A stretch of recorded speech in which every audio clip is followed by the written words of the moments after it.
یہ بھی کہنے لگے کہ یہ قرآن ان دونوں بستیوں یعنی مکے اور طائف میں سے کسی بڑے آدمی پر کیوں نازل نہ کیا گیا؟ کیا یہ لوگ تمہارے پروردگار کی رحمت کو بانٹتے ہیں؟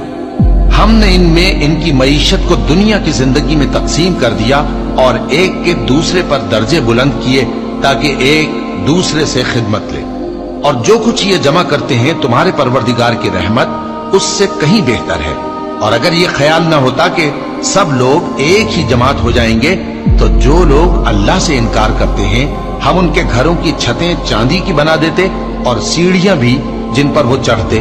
اور ان کے گھروں کے دروازے بھی اور تخت بھی جن پر تکیہ لگاتے ہیں، اور یہ سب چیزیں سونے کی بھی بنا دیتے۔ اور یہ سب دنیا کی زندگی کا تھوڑا سا سامان ہے، اور آخرت تمہارے پروردگار کے ہاں پرہیزگاروں کے لیے ہے۔ اور جو کوئی رحمان کی یاد سے آنکھیں بند کر لے یعنی تغافل کرے، ہم اس پر ایک شیطان مقرر کر دیتے ہیں